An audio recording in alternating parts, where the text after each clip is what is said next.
Hey guys, Happy Friday. welcome back to Devotions with Emma and Sammy. We are so excited that you can join us on this lovely Friday.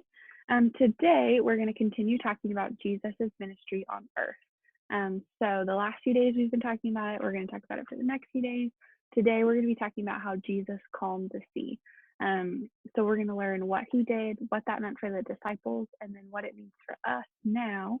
But first, we're going to go over to Emma for our main idea and theme and verses. Yes, thank you, Sammy. Okay, so our theme is God's promises, and our main idea is Jesus calms the sea. And our verse is kind of a long one. It's from Mark chapter 4, verses 35 through 40. As evening came, Jesus said to his disciples, "Let's cross to the other side of the lake." So they took Jesus in the boat and started out, leaving the crowds behind. But soon a fierce storm came up. High waves were breaking into the boat, and it began to fill with water. Jesus was sleeping at the back of the boat with his head on a cushion. The disciples woke him up, shouting, "Teacher, don't you care that we're going to drown?" When Jesus woke up, he rebuked the wind and said to the waves, "Silence, be still." Suddenly the wind stopped and there was a great calm. Then he asked them, "Why are you afraid? Do you still have no faith?" And that's our verse. Thanks, Emma. This story is super interesting. It became more and more clear the longer that Jesus was on earth that he was not just a normal person.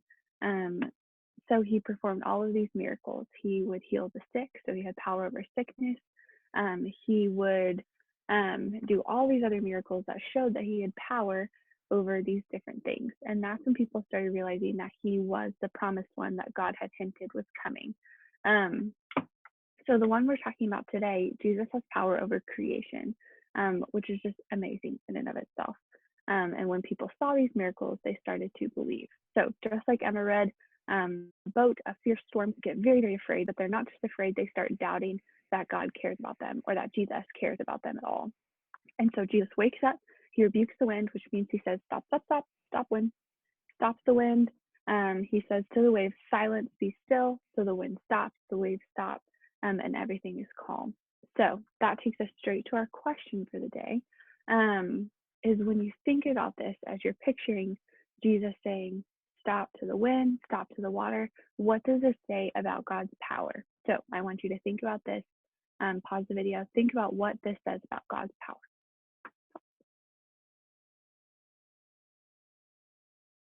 Welcome back. Thanks for taking the time to think about it.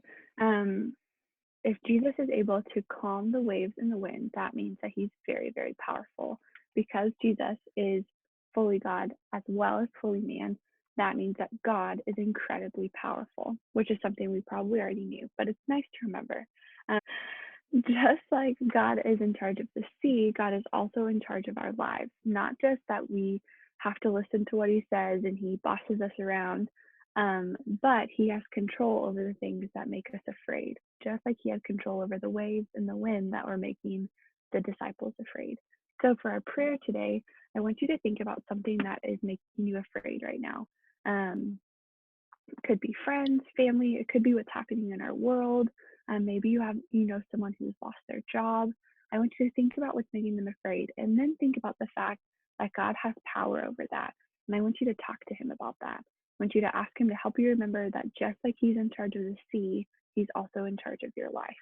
So think about what you're afraid of, and then ask God to help you remember that he has power over that. Pause the video right now. All right, thanks for taking the time to just talk to God for a little bit. Thanks for sticking with us for this devotion. We're going to keep talking about Jesus' ministry on earth the next few days, so stay tuned for that. But for today, we're going to go over to Emma for our invitation. Thank you, Sammy. Okay, so today is Arbor Day, which is basically a day to celebrate the role of trees in our lives. It also promotes planting trees and caring for them. So to celebrate, we have a simple little craft for you to do if you would like. It will look like this. They're called leaf rubbings, and I will include a quick little demo video at the end of this video if you would like to participate in that. Have a good weekend, guys. We will see you on Monday. Bye, guys. Bye. All right, we want to begin with 2 pieces of blank printer paper and some leaves that you found on maybe a walk outside, or just take a quick visit outside, find some leaves you like. And then we want to make sure that you put them kind of upside down so they have these little spines, and you want to make sure that the spines are facing up. And you want to put those right in between the 2 pieces of paper, as you can see I am doing here.